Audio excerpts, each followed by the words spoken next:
નમો આયર્યાણમ નમો વજ્રાયાણમ નમો લોએ સવ્વસાહુરમ એસો વ્યંજનમુક્કારો સવ્વપાવપણાસનો મંગલાણમ ચ સૌવેસિમ પરમં હવૈમંગલમ આસ્વાદ્ય યદ્વાક્યરસંબુધાનાં પીയൂષપાનેऽપि ભવેદ્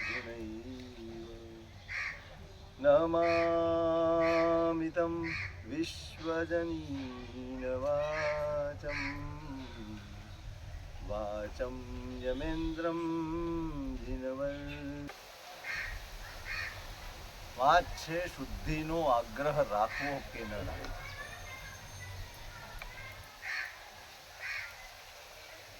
બહુ મોટી સમસ્યા છે. તર્ક જાગે કે જો શુદ્ધિનો આગ્રહ રાખવા જઈએ તો એ આગ્રહને માન્ય રાખનારા કેટલા?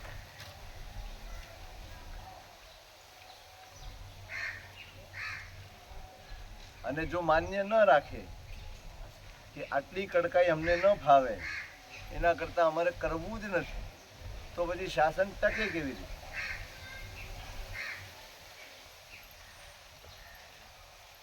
પણ ઘણી વાર કેવું હોય, જ્યારે આપણે તર્ક કરતા હોઈએ ત્યારે આપણું પોતાનું પોત ઉઘાડવું પડે, ત્યારે આપણી જ વિચારધારા બહાર આવે છે. આપણી અંદર અનાદિકાળથી જે સુખશીલતા બેઠી છે ને, એ આપણને આવા તર્ક કરાવે. ચલાવી લેવાની વૃત્તિ જે અનાદિકાળથી આપણે ઘૂંટી છે, એ વૃત્તિ અહીંયા પણ કામ કરે, અને અહીંયા તો વિશેષે કામ કરે. બીજે બધે કરતા ધર્મના માર્ગે વિશેષે કામ કરે, કારણ કે ધર્મ એ હજી આપણા સ્વભાવમાં, આપણી પ્રકૃતિમાં, આપણા જીવનમાં વણાયો નથી. આપણે ધર્મ કરવો પડે છે, સહજતા નથી. સહજપણે કીધું અને હા સાહેબ તૈયાર નહીં, બનતું જ નથી. 10 વખત વિચાર કરવો પડે. કેટલી બધી અનુકૂળતાઓ, કેટલી બધી સગવડ, કેટલી બધી વાતો, આ બધું વિચાર કરવો પડે છે. અને પછી હા પડાય તો પડાય, અને નહીંતર ન થાય. એટલે મૂળે આપણું પોત નબળું છે, એટલે આપણને આવું નબળો તર્ક આપણને શું છે? હા, એ જ મળવાના. હવે જો આવું બધું હોય ને તો આપણને કેમ ફાવે યાર? ના જ ફાવે.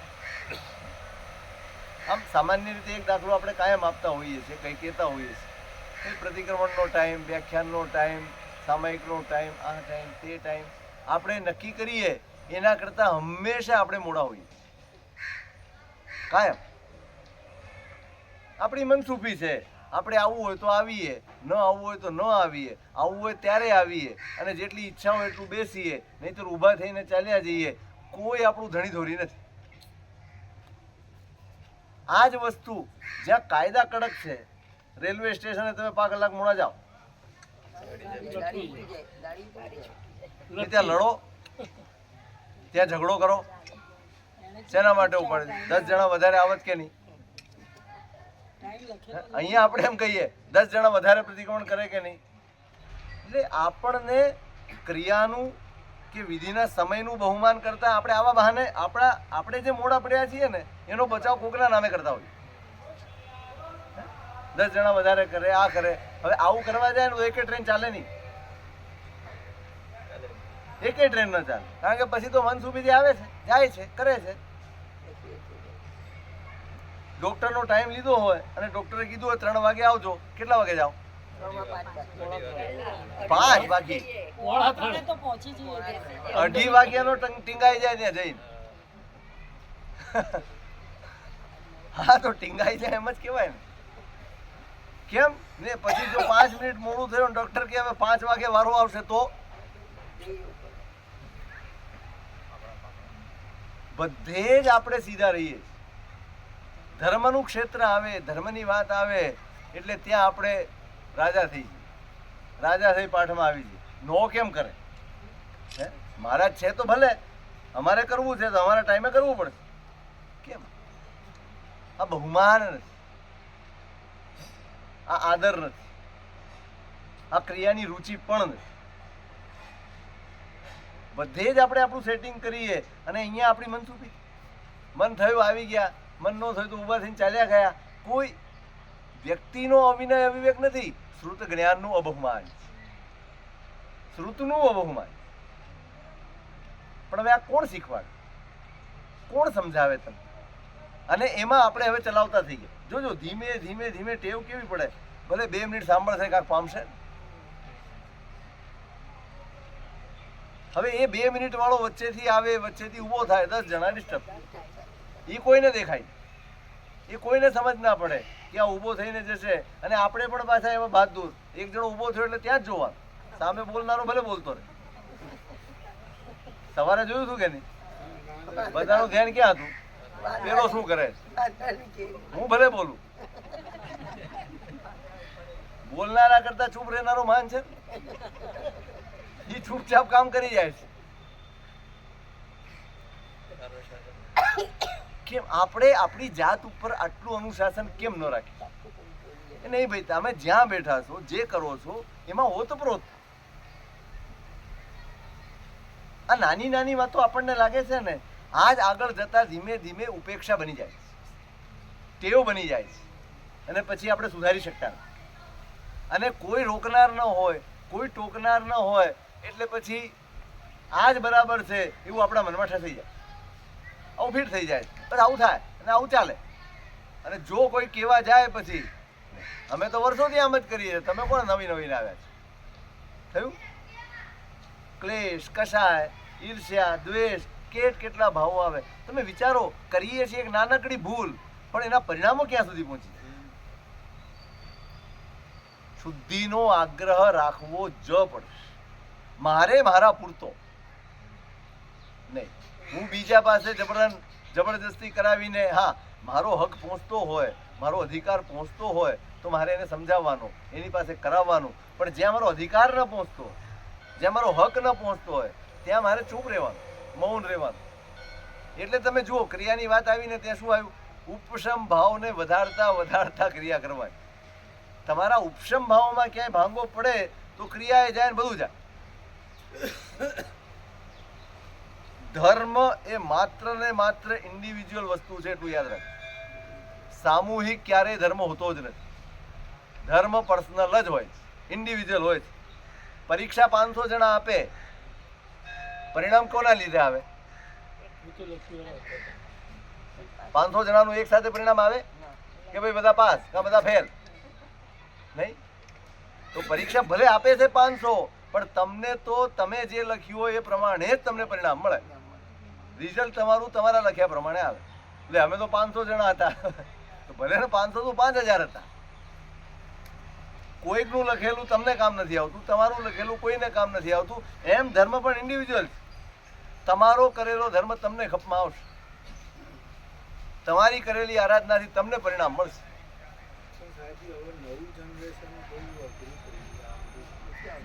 નવું જનરેશન તો તમારું આવવાનું જ નથી હવે. કારણ કે તમે જ્યાં સુધી આ મારામારીને આડંબરમાંથી બહાર નહીં નીકળો ને, કોઈને નહીં. તમે જ્યારે આવે ત્યારે પૈસાની વાતો કરતા હો, જ્યારે આવે ત્યારે જમવાની વાતો કરતા હો, જ્યારે આવે ત્યારે માંડવા બાંધવાની વાત કરતા હો, જ્યારે આવે ત્યારે ઉત્સવ ને મહોત્સવ કરતા હો. એને કંઈક મળે એવું તો કંઈ આપતા જ નથી. એ વર્ગ બુદ્ધિશાળી છે, એને કંઈક તત્વ જોઈએ. શું તત્વ આપો તમે? તમે એમ કહો બીડી છોડ ને, તમાકુ છોડ ને, પાન છોડ ને, મૂક ને ભાઈ આ બીડી તમાકુ પાન. એને તમે શ્રેષ્ઠ આપશો ને. આ કેવું છે? નાનું બાળક છે, આ માટીમાં રમે છે, એને હાથમાં માટી લઈ લીધી છે. હવે તમે એની પાસે બેસીને માટી ખરાબ છે અને માટીથી નુકસાન થાય અને માટીથી ફલાણું થાય ને ઢીકણું થાય, તમે 1000 ઉપદેશ આપો, છોડે? શું કરાય? કાં તો ચોકલેટ આપી, એનાથી સારું આપો તો છોડી દે.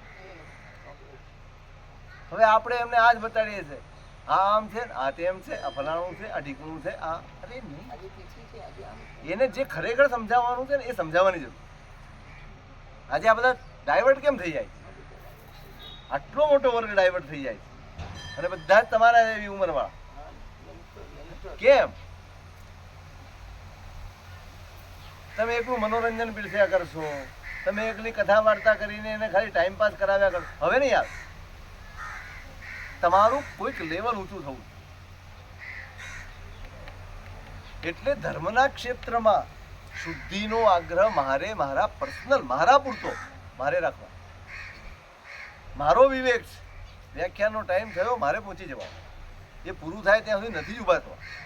પૂજાનો જે સમય છે, આજે પૂજા ક્યાં સચવાય છે? મને એમ શાસ્ત્રમાં શું વિહિત છે? પૂજા, ત્રિકાળ પૂજા વિહિત છે. બપોરની પૂજા, અરે કઈ ફાવતું હોય સાહેબ? બપોરે ના ફાવે. શ્રાવકની આખી દિનચર્યા આપી છે. કેટલા વાગે ઉઠે, ઉઠીને શું કરે, પછી શું કરે, પછી શું કરે, વ્યાપાર ક્યારે કરે, શું કરે. આપણને એમ છે કે વધુમાં વધુ સમય દુકાન ઉપર બેસીએ તો વધુ ને વધુ કમાણી થાય. સૌથી મોટો ભ્રમ, દુનિયાનો સૌથી મોટો ભ્રમ આ કે જેટલા કલાક વધુ મહેનત કરીએ એટલી કમાણી વધારે. અમે હમણાં મુંબઈ હતા ને, અને એક ભાઈએ બહુ સરસ વાત કે મારા સાહેબ પોતે સીએ, એમણે મને એમ કીધું કે સાહેબ વચ્ચેના 12 વર્ષ 10 વર્ષ મેં માત્ર દિવસના 12 કલાક લેખે વાંચન જ કર્યું. વાંચે જ ગયો. એટલે મેં કીધું સીએ થયેલા છો, આ ઘર બાર બધું જ છે, એનો નિર્વાહ કરવાનો, આ બધું જ કરવાનું ને તેમાં આમાં 12 કલાક તમે વાંચો તો કમાણી શું કરો ને આ શું કરો? સાહેબ એક વસ્તુ બરાબર સમજાઈ ગઈ છે, સંસાર પુણ્યથી ચાલે છે, મહેનતથી નથી ચાલતો. શેનાથી ચાલે છે સંસાર? મહેનત ન કરવી એમ નહીં, પણ પુણ્ય જો વધારશો ને તો ઓછી મહેનતે વધુ મળશે. હવે હું આરાધના કરું છું, હું ધર્મ કરું છું, હું મારા ચિત્તની શુદ્ધિ કરું છું, મારું પુણ્ય વધે છે ને મારે જોઈએ એટલું મળે છે. કે સાહેબ તે જમાનામાં હું 12 કલાક કામ કરીને જે કમાતો હતો, આજે હું 1 કલાકમાં કમાઉં. હું ફક્ત 1 કલાક કામ કરું છું અને 12 કલાકની કમાણી કરી લઉં.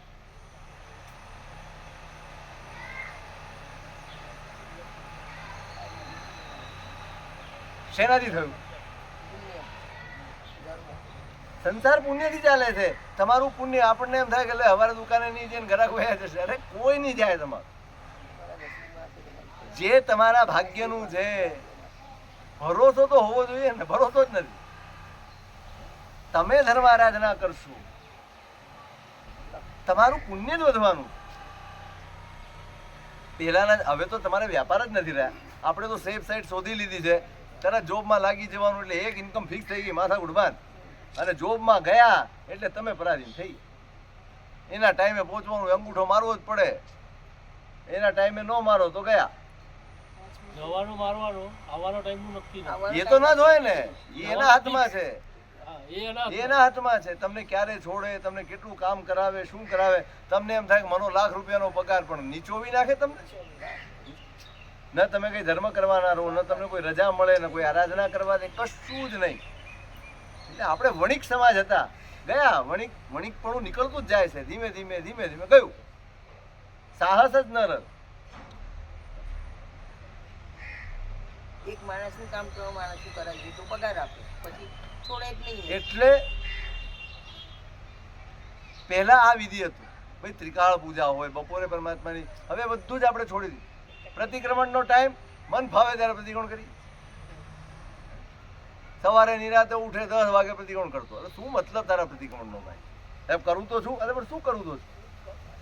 જે ટાઈમે જે કરવાનું હોય ટાઈમે કરવાનું. તમે બપોરે 3 વાગે નોકરથી કરો, 3 વાગે નોકરથી કરો ના જ કરો. But natural. તમે એમ કહો સવારે ઉઠીને હું પેલા દુકાને જઈ આવું, પછી 11 વાગે આવીને નાઈશ, તો કેવા લાગો?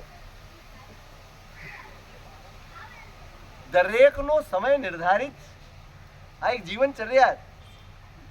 હવે આ બધું ધીમે ધીમે ધીમે ધીમે ઉપેક્ષા કરતા કરતા કરતા એવી હદે આવી ગયા છીએ કે સામાન્ય, ચલો થોડીક છૂટ આપી હતી જ્ઞાનીઓએ, કઈ વાંધો નહીં, હવે એની જીવનચર્યા જીવનશૈલી આ છે, તો હવે એમાં પણ આપણે ધીમે ધીમે ઓર છૂટ કરતા જઈએ, ઓર છૂટ કરતા જઈએ, ઓર છૂટ. એટલે આગ્રહ ન રહ્યો. આપ શુદ્ધિનો આગ્રહ નથી, જરાય નહીં. ભાઈ વિધિ સચવાવો જોઈએ, સમય સચવાવો જોઈએ. અનુષ્ઠાનમાં આ જે કંઈ પણ આજ્ઞા છે એ પ્રમાણે બધું સચવાવું જોઈએ અને ક્રિયા થવી જોઈએ. એટલે અહીંયા કહે છે કે તમે એમ માનતા હો કે ના અમે તો આગ્રહ આ જ રાખીશું, ભલે જેમ તેમ પણ કરો, તીર્થનો ઉચ્છેદ થઈ જશે એટલે અવિધિવાળું પણ ચલાવી લો. આવા જો ખોટા તર્કો કરીને તમે અવિધિનું પ્રવર્તન કરશો ને તો મૂળ મૂળીએ ખોઈ નાખો. શાસનનો જ ઉચ્છેદ થઈ જશે. સમજ જ નહીં પડે, કારણ કે સૌ પોતાની રીતે કરતા હશે.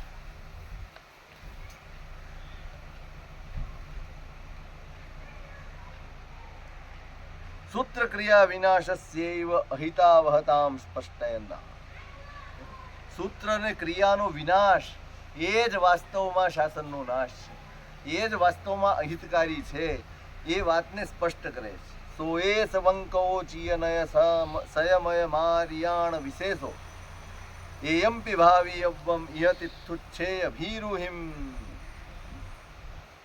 સૌથી મોટી દુર્ઘટના કહો કે જોખમ કહો, એ સૂત્ર અને ક્રિયાનો વિનાશ એ જ છે.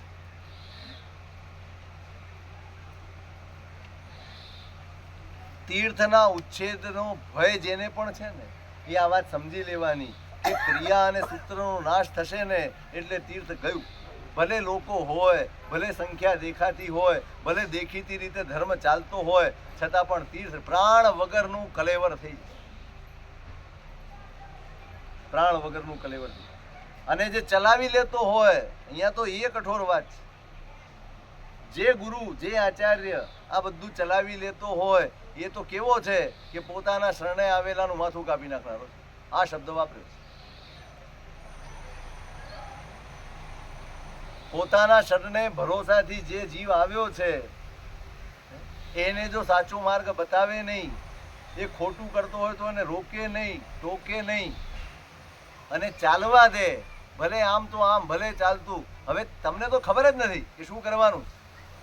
તમે પૂછવા આમ ચાલે, હા ચાલે. હું એવું ન વિચારું કે આ કયા ભાવથી પૂછે છે.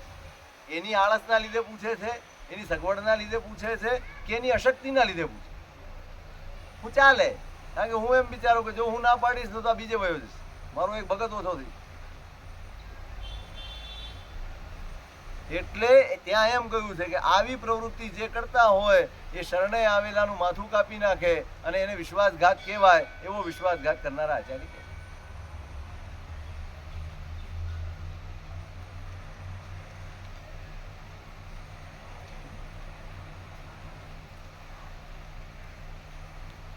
એટલે ક્યારેય પણ જેમ તેમ થતી ક્રિયા, સમય હોય, વિધાન હોય, કંઈ પણ હોય, એ સચવાતું ન હોય અને છતાં આપણે જો એમ વિચારીએ કે ભાઈ આમ વિચારીશું અને કોઈ નહીં કરે તો ચલાવી લો.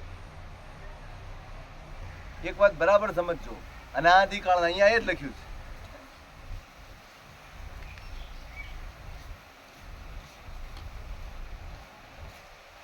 આનુસ્રોત શિક્યા વૃત્યા અક્રિયા પરિણામસ્ય સ્વતઃ ઉપનિપાતા તીર્થોચ્છેદ એવ સ્યાદેવ. એ સવાલ કર્યો છે કે તમે આટલો બધો આગ્રહ રાખશો, નહીં શુદ્ધ જ કરવું છે, આના સિવાય ચાલશે જ નહીં, તમે આમ કરશો તો અમે ચલાવીશું જ નહીં, તો કેવું થશે? ભાઈ જીવનો અનાદિકાળનો પરિણામ ધર્મનો છે જ નહીં, ક્રિયા કરવાનું પરિણામ છે જ નહીં. અને એમાં તમે આટલો આગ્રહ રાખશો એટલે એને નિમિત્ત મળી જશે, ભાઈ આ તો આપણે કરવું જ. અનાદિકાળના સંસ્કાર શું છે? ક્રિયા કરવાના નથી, ધર્મ કરવાના નથી, આરાધના કરવાના નથી. હવે એમાં તમે આગ્રહ રાખો એટલે આ છોડી દે, એટલે એની મેળે તમારા તીર્થનો ઉચ્છેદ થઈ જશે. એના બદલે જેમ તેમ પણ કરતો હોય અને તમે જો એને ચલાવી લેશો ને તો કાંઈ નહીં, ક્રિયા કરનારો સમુદાય તો ઊભો રહેશે. સવાલ આ છે, ભાઈ જેમ તેમ પણ ચલાવી લેશો તો પેલો કાંઈ નહીં તો ધોતિયું પહેરીને આવશે તો ખરો. ભલે આડી અવળી પૂજા કરશે પણ પૂજા તો કરશે. તમારું દેરાસરે ઊભું રહેશે, તમારી ક્રિયાએ ઊભી રહેશે અને આવું બધું કરનારો સમુદાય પણ ઊભો રહેશે. અને વળી બીજી વાત કેવી છે કે ભાઈ પેલો અવિધિ કરે એમાં ગુરુ મહારાજનો શું દોષ? હા, એમાં શું દોષ? એમણે વિધિ બતાડ્યો છે, હવે એને અવિધિ કરવું હોય તો કરે, એમાં એનો ક્યાં વાંક છે?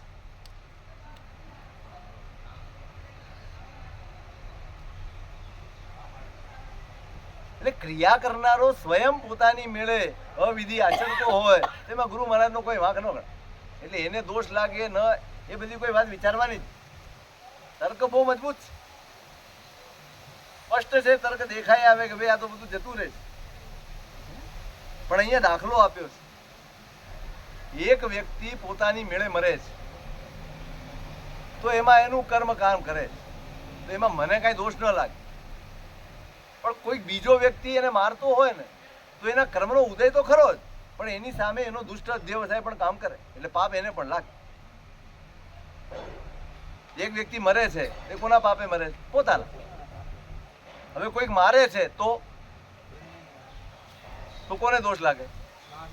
મરનારનો પાપનો ઉદય છે તો નક્કી બરાબર છે, એના પાપનો ઉદય છે ને એને મરવાનું. પણ મારનારો છે એનો દુષ્ટ આશય પણ કામ કરે.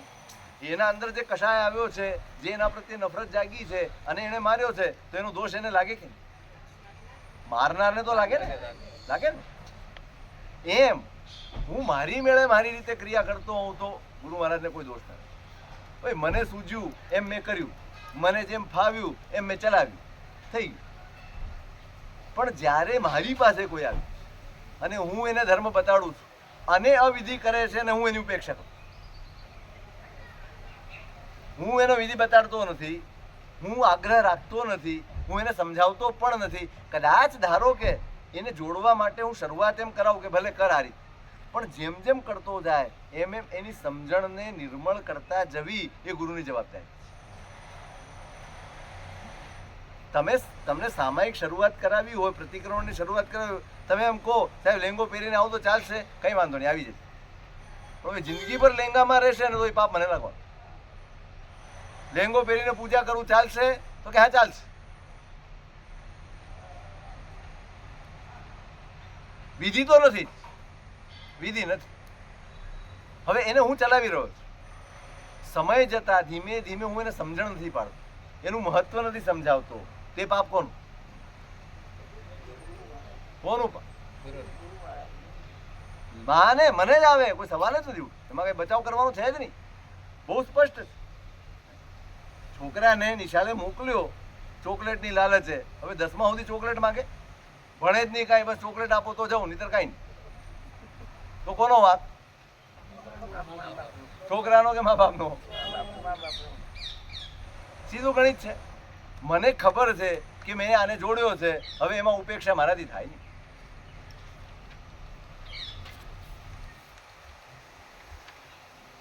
એટલે તમે જે કહો છો કે ભાઈ ગુરુને દૂષણ ન લાગે કે ગુરુને દોષ ન લાગે, તો કે નહીં, આ દૂષણ નથી, મહાદૂષણ છે. આ માત્ર દોષ નથી, મહાદોષ છે. કારણ કે પેલાની જે દુર્ગતિ થશે એ તો ભલે એના પાપે થશે, પણ નિમિત્ત તો હું છું તો મારી દુર્ગતિ થવાય.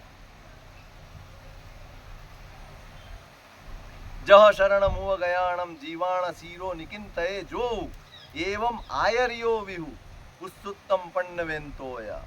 ઉપદેશ માલાની ગાથા છે. જેમ કોઈ ભયભીત થઈને કોઈકના શરણમાં જાય કે મને બચાવી લે અને એની ગરદન કાપી નાખે કે એનું માથું કાપી નાખે તો એ વિશ્વાસઘાત કહેવાય કે નહીં? એ જે પ્રકારની વ્યક્તિ છે કે એને જે દોષ લાગે એટલો દોષ ઉત્સૂત્રની પ્રરૂપણા કરનારા આચાર્યને લાગે, ખોટી પ્રરૂપણા કરનારા આચાર્યને લાગે. અવિધિ ચાલતી હોય તો ભલે ચાલતી, જેમ કરતો એમ કરવા જ દે, હંમેશા માટે કરવા. હા, વિવેક ભાઈ જીવની ભૂમિકા જુએ. એક સાવ બાળ જીવ છે, એક વર્ષોથી કરે છે, એક આટલા વર્ષોથી કરે, એની ભૂમિકાને ઉચકવીને એ ગુરુનું કામ. ગુરુની જવાબદારી બહુ જ મોટી છે. તમને માત્ર ધર્મમાં જોડવા નથી, ધર્મ તમારી અંદર રમાડવાનો જ, ખાલી પમાડવાનો નથી, રમાડવાનો. તમે એની સાથે ઓતપ્રોત થાઓ, એની દરેક બાબત તમે સમજો, એના વિધિ નિષેધ સમજો, એને કઈ રીતે કરાય ને શું ન કરાય એ બધું જ સમજો અને ધર્મ કરો, ત્યાં સુધી પહોંચાડો. વિવેક પણ તમારી અંદર જગાડવાની જવાબદારી આ છે.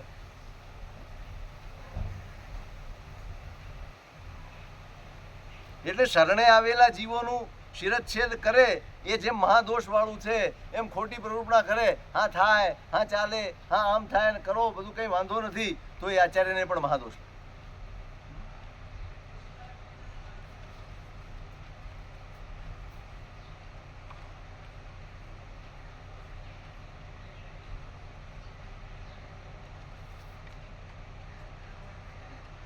માત્ર અવિધિની પ્રરૂપણા કરે તો દોષ લાગે? ના, એવું નથી. શબ્દોથી ધારો કે અવિધિની પ્રરૂપણા ન કરતા હોય, વિધિની જ પ્રરૂપણા કરતા હોય, પણ પાંચમો આરો છે, વિધિ જાળવવી બહુ અશક્ય છે, બહુ અઘરું છે, અને જો વિધિનો આગ્રહ રાખવા જઈશું તો આરાધકની સંખ્યા ઘટી જશે. પાછું એ જ 500ના 5 જ રહી જશે. આરાધકની સંખ્યા ઘટી જશે અને આમને આમ તો ધીમે ધીમે બધું વિસરાઈ જશે. એટલે અવિધિ ચલાવી લેવી જોઈએ. એમ અવિધિ વાળા ક્રિયા ન કરનારા કરતા તો સારા છે ને. અવિધિથી કરનારા નહીં કરનારા કરતા સારા છે. સારા છે કે નહીં? અપેક્ષા એ સારા.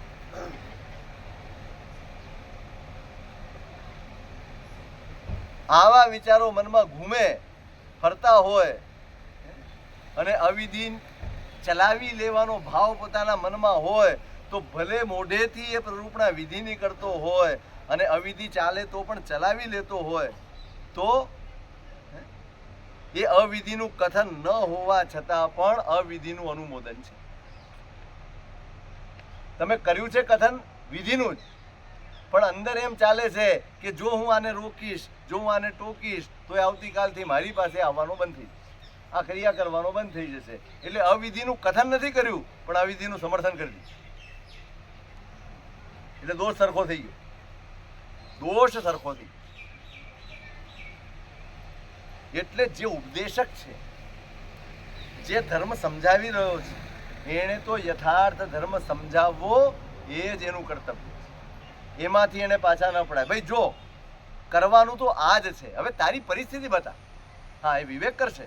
પહેલા તારા કારણ બતા, કેમ નથી કરવું તારે. એના સંયોગો જુએ, ખબર પડે કે આ બહાના કાઢે છે કે વાસ્તવમાં એના સંયોગો એવા છે. પછી છૂટ આપવી એની પોતાની ગીતાર્થતાને અધીન છે. પણ કેવું જ નહીં અને આ ઓછો થઈ જશે અને નહીં કરે એવા ભયથી ચલાવી લેવું એ દોષનું કામ.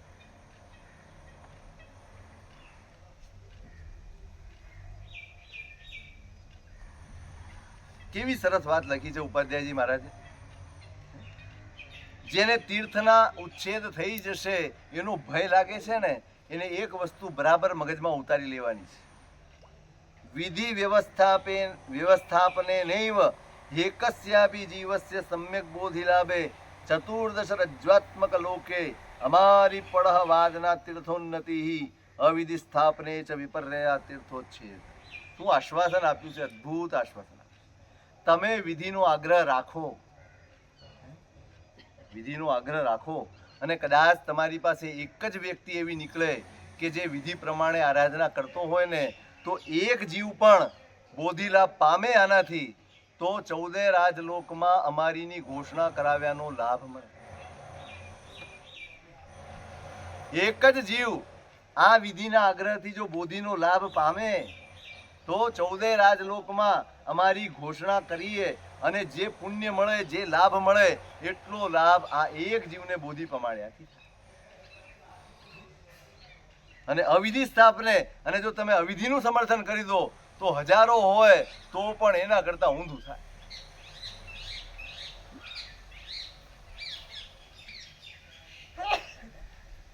ખ્યાલ આવી ગયો?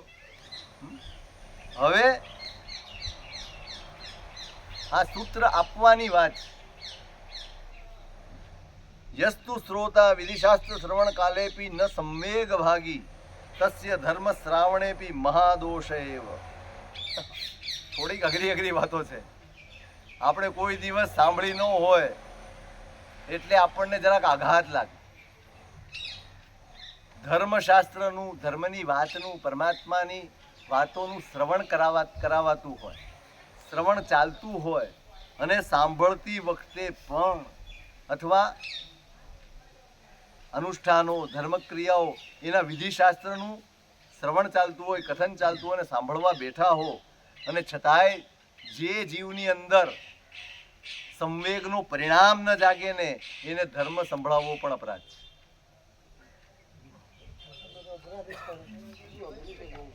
બહુ અઘરું છે ને. આપણો નંબર જ નીકળી જાય હોય, આપણે બધા ખાલી થઈ જઈએ એમ છે. ના, એવા ભ્રમમાં ન રહેવું. સંવેગનો તમે કરો છો, ફરી વાર કહું છું, કરો છો, નથી કરતા, કરી શકો છો, નથી કરતા, પણ સાંભળતા સાંભળતા પણ તમારા હૈયામાં સંવેગ જાગવો જોઈએ, મોક્ષનો અભિલાષ જાગવો જોઈએ. આટલી એ પાત્રતા જેની ન હોય એને ધર્મ સંભળાવવાનો શું?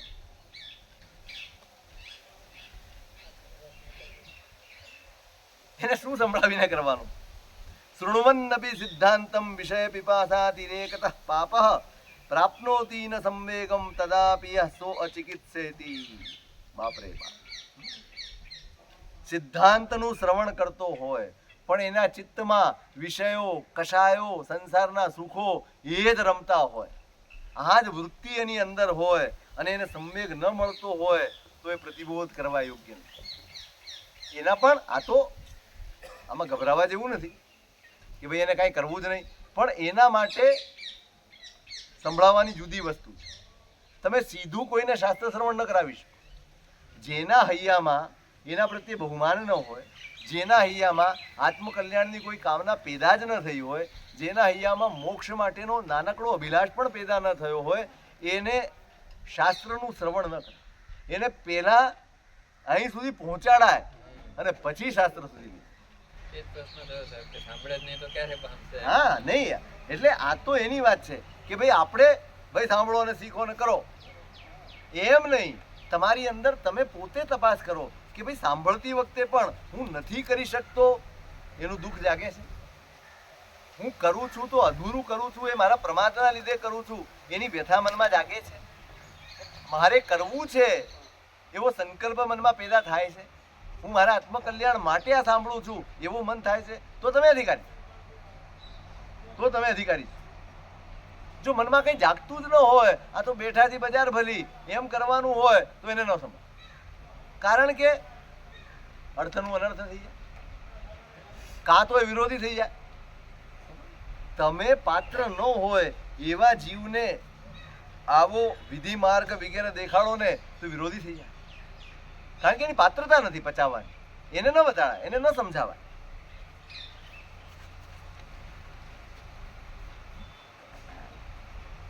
એટલે આવો જે જીવ હોય તો જ સંભળાવાય, ને સંભળાવવા બેસાય જ નહીં મહારાજ. આટલી ભાન ન પડતી હોય કે સામો કોણ છે. શાસ્ત્રોમાં વિધિ છે ભાઈ કે અમુક શાસ્ત્ર ભણ્યો ન હોય તો એને પાઠ ઉપર બેસવાનો અધિકાર. આચાર્ય સૂત્રની ટીકામાં એક શ્લોક, એક ગાથા આવે, સાવજ્જણ વજ્જણાણમ વૈણાણમ નો જાણ જો ન જાણે વિશેષમ ગોતુંપી તસ્સન ખમમ કિમંગ પુણ દેશણમ કામ. સાવજ્જણ વજ્જણા, આ ભાષા સાવદ્ય છે અને આ ભાષા નિર્વદ્ય છે.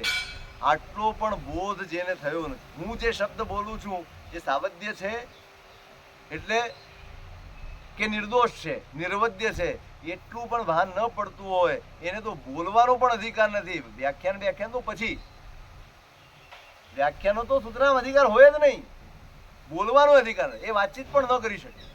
આટલો કડક નિષેધ છે. પેલા મારે સમજવું પડે. મૂલચંદજી મહારાજ હતા, નામ સાંભળ્યું છે ને? મૂલચંદજી મહારાજ, વૃદ્ધિચંદ્રજી મહારાજ, કુટેરાયજી મહારાજ. મૂલચંદજી મહારાજ બહુ કડક પ્રકૃતિ, સાધુ જીવનમાં જરાય કોણી સોલાની ન ચલા. હવે એ જમાનામાં ત્યારે સાધુ બહુ નહોતા, પણ મહારાજ સાહેબ દીક્ષા એમનાથી પ્રતિબોધ પામીને ઘણા જીવોએ દીક્ષા લીધી. હવે દરેક ઉંમરના હોય, અલગ અલગ પરિવારમાંથી આવ્યા હોય, અલગ અલગ પ્રકૃતિના માણસો હોય. એમાં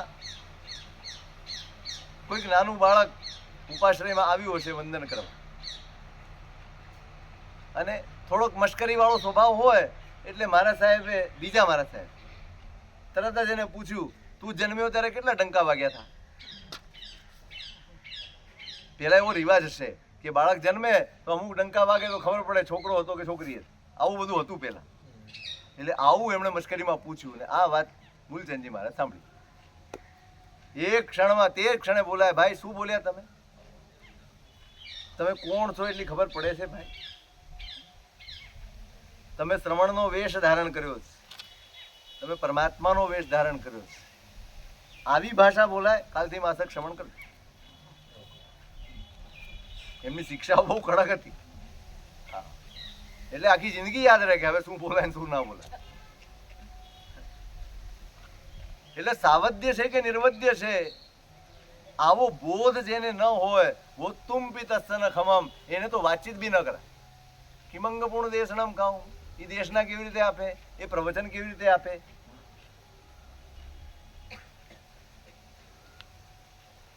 તો આવો જે જીવ હોય જેની અંદર સંસારિક સુખ ભોગ આ બધાની ઈચ્છાઓ ખૂબ હોય અને સાંભળતા છતાં પણ એના અંતરમાં કોઈ સંવેગનો ભાવ ન જાગતો હોય, તો એને અર્થની માંડલી એટલે અર્થની દેશના ચાલતી હોય ને એમાં બેસાડાય પણ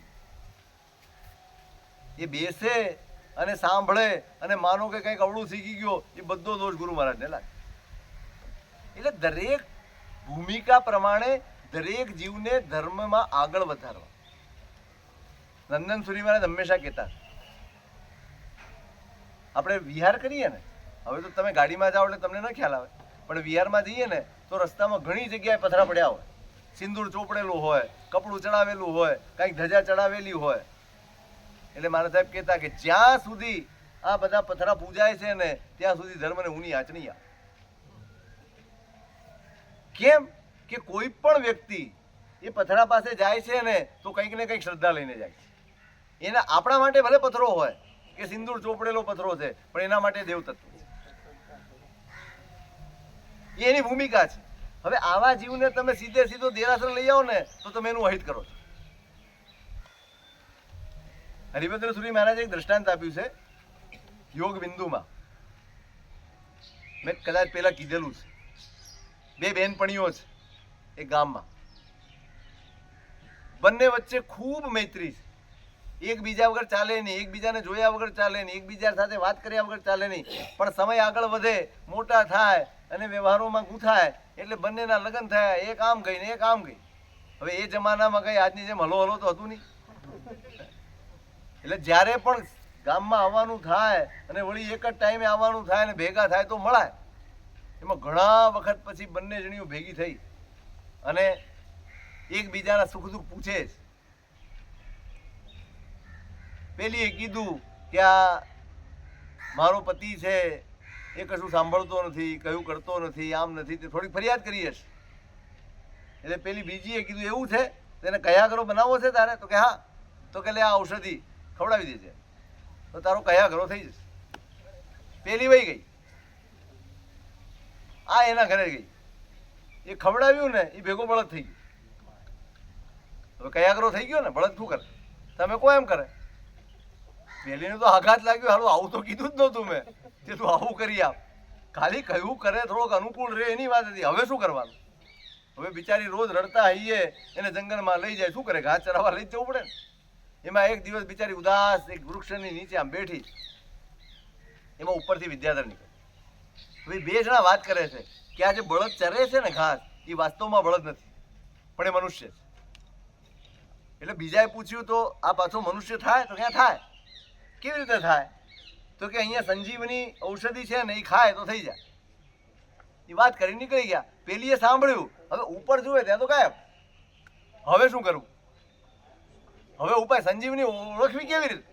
એણે શું કર્યું, ચારે બાજુથી બધા ઘાસ ભેગા કરીને બળદને નાખી દીધું. હવે ખાતા ખાતા ખાતા ખાતા ખાતા સંજીવની મોઢામાં આવીને પાછો મનુષ્ય થઈ ગયો. આ દ્રષ્ટાંત એટલા માટે આપ્યું હરિભદ્ર સુરી મહારાજ કે દરેક જીવ પોતાની ભૂમિકાને અનુરૂપ દેવ ગુરુ ધર્મ તત્વની આરાધના કરતો હોય.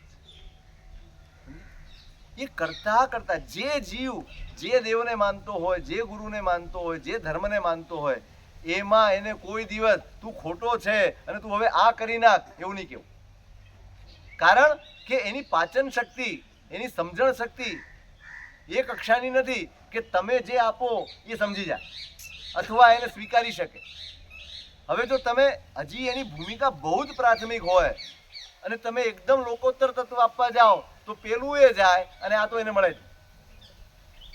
એટલે એને જેમ ઘાસ ભેગું કર્યું અને એમાંથી ધીમે ધીમે ધીમે ધીમે એમ આ જ ધર્મ કરતા કરતા કરતા કરતા એનો ક્ષયોપશમ વધશે અને એક દિવસ સાચા દેવ, સાચા ગુરુ અને સાચા ધર્મ એક જગ્યા બેસી જાય ને યાર, જરૂર નથી.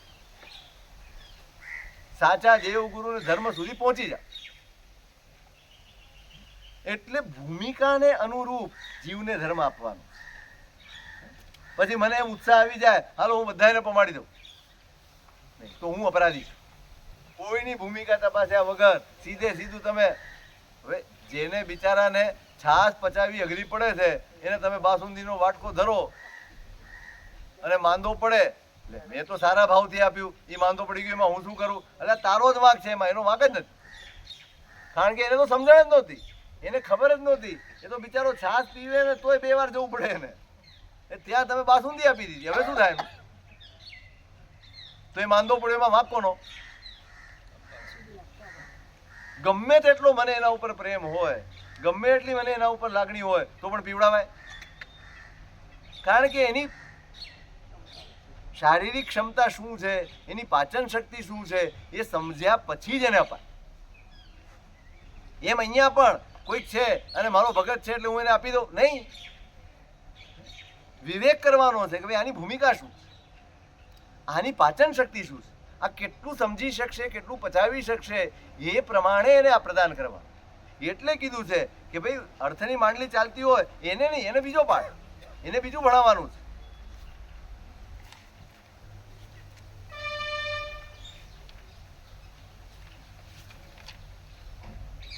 અને જો પ્રવેશ આપે તો એ તો પેલાને જે દોષ થાય એના કરતા વધુ મોટો દોષ ગુરુને લાગે.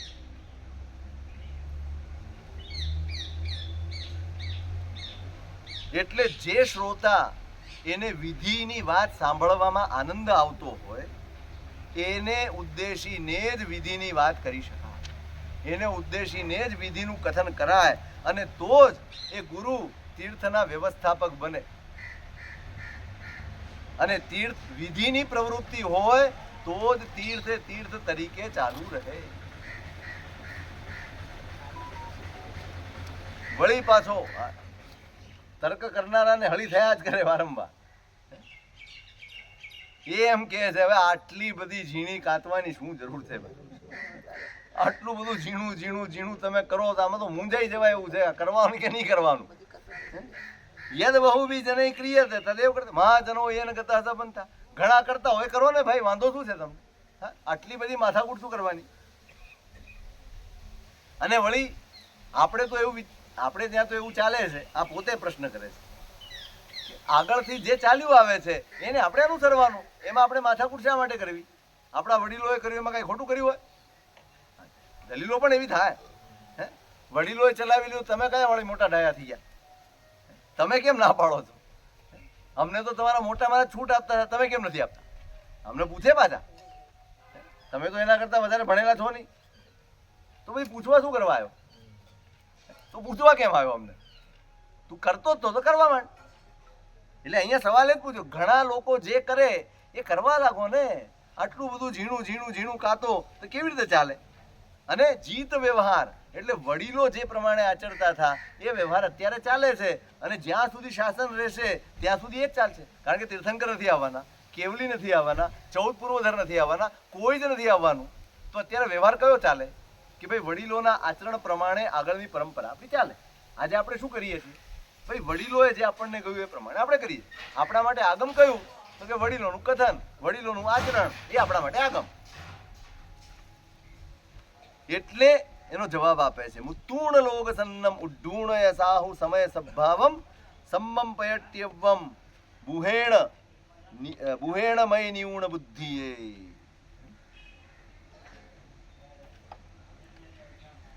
લોક સંજ્ઞાનો ત્યાગ કરવો જોઈએ. ઘણા કરે છે ને હું એ કરી નાખું, આ લોક સંજ્ઞા છે. મુત્તુણ લોક સન્નમ, લોકની સંજ્ઞાનો ત્યાગ કરી અને ઉડ્ડૂણય સાહુ સમય સભાવમ, પરમાત્માના ઉત્તમોત્તમ જે શાસ્ત્રો છે, એના જે વચનો છે, એના રહસ્ય સુધી મારે પહોંચવું જોઈએ.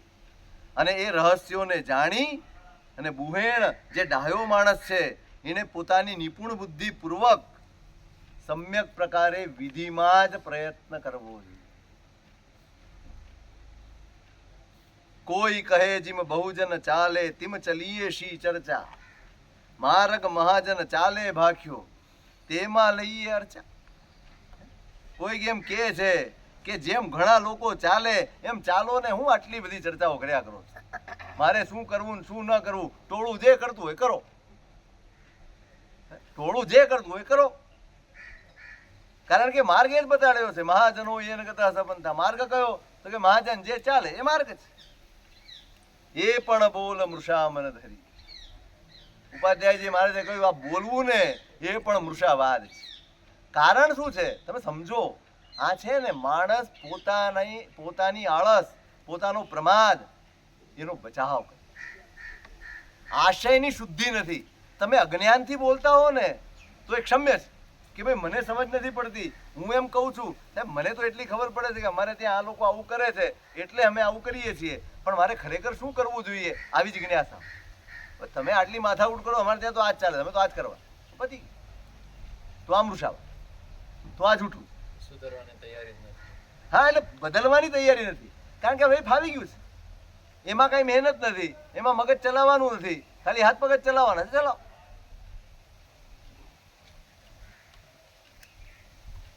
એ પણ બોલ મૃષા મન ધરીએ બહુજન મત આદરતા, છેહન આવે બહુલ અનારય મિથ્યા મતમાં ફરતા. થોડા આર્ય અનારય જનથી જૈન આર્યમાં થોડા, તેમાં પણ પરિણત જન થોડા, શ્રમણ અલ્પ બહુ મૂંડા. કે ભાઈ આ તમારું વચન છે ને એ મૃષાવાદ છે. કારણ કે તમે જો એમ કહો કે ઘણા લોકો આચરે એમ આચરો તો આનો કોઈ છેડો જ ના, કોઈ છેડો ના.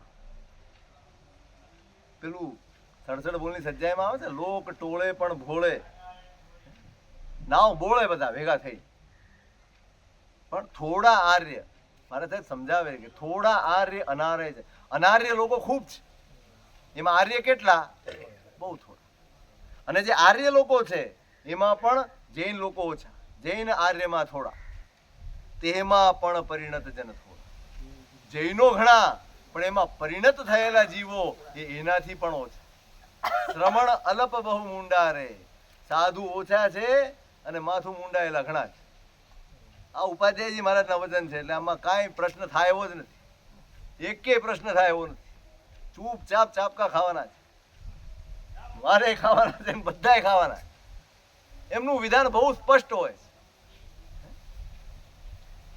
એટલે હવે જો પરિણત જન થોડા હો, તમે જે ટોળાની પાછળ ચાલો છો એમાં કોણ છે?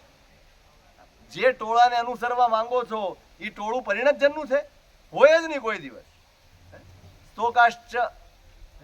સ્તોકાશ્ચ રત્ન વણિજ સ્તોકાશ્ચાત્મ સાધકા. રત્નના વ્યાપારી બહુ ઓછા હોય એમ આત્મ સાધક જીવો પણ બહુ જ ઓછા.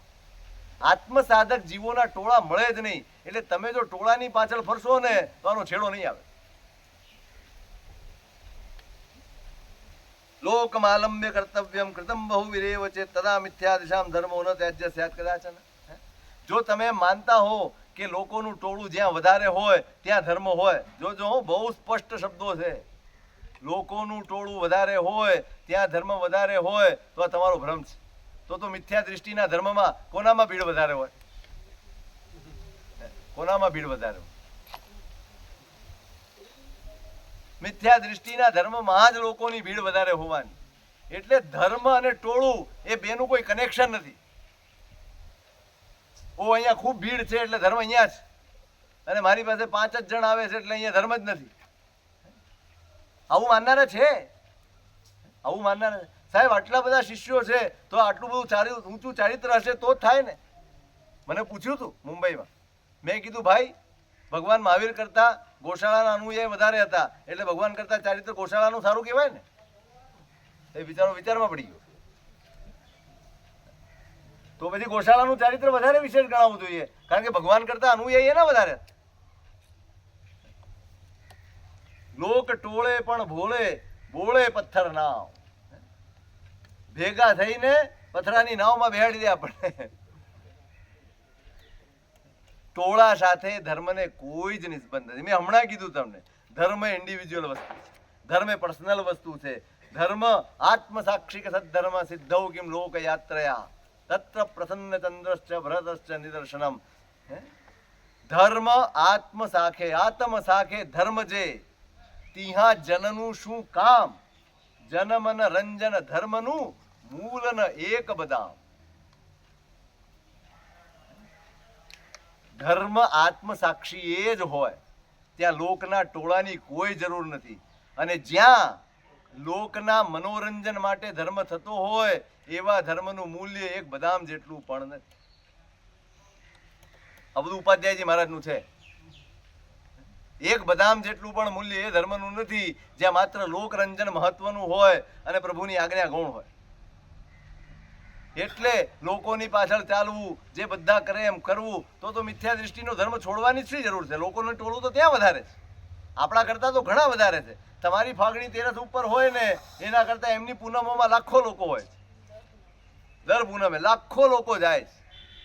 તમે ઉજ્જૈન જાઓ ત્યાં મહાકાલ ઉપર પગ મૂકવાની જગ્યા ન હોય રોજ પાછી.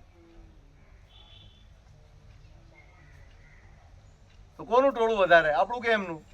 તો પછી આપણે અહીંયા શું કરવા રહેવું? ટોળા સાથે ધર્મને કોઈ નિસ્બત.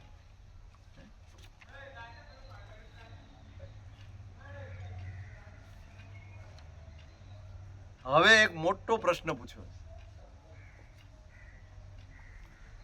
બધા જ આદરપૂર્વક વિધિનો પક્ષપાત જ કરવો જોઈએ આવું તમે કીધું, પણ શાસ્ત્રમાં એક જગ્યાએ એમ કહ્યું છે અવિહિ કયા વરમ કયમ અસૂય વૈણમ ભણંતિ સવન્નું પાય ચિત્તમ જમ્મા અકયે ગુરુયમ કયે લહુયમ. અવિધિએ અનુષ્ઠાનો કરવા કરતા અનુષ્ઠાન ન કરવા સારા, આવું જે બોલે એ ઉત્સૂત્ર વચન છે. બહુ સમજવા જેવી બાબત છે. સમજો, તમે એક પક્ષ સમજી ગયા છો. હવે સવાલ પૂછનારો સવાલ તો કરશે ને. શાસ્ત્રમાં બંને વાતો છે, બધી વાતો શાસ્ત્રોની છે. એમ કે છે કે ભાઈ વિધિનો આગ્રહ રાખો, તમારે અવિધિ નથી જ ચલાવવાની, વિધિ જ કરવાની. એના કરતા તમે નહીં કરો તો ચાલશે. એક આ પક્ષ. બીજી બાજુ એમ કે છે કે અવિધિએ અનુષ્ઠાનો કરવા એના કરતા ન કરવા સારા, આવું બોલે એ ઉત્સૂત્ર પ્રરૂપણા છે. હવે બંનેમાં વિરોધાભાસ આવી ગયો, બંનેનો મેળ પડે જ નહીં ને કોઈ દિવસ.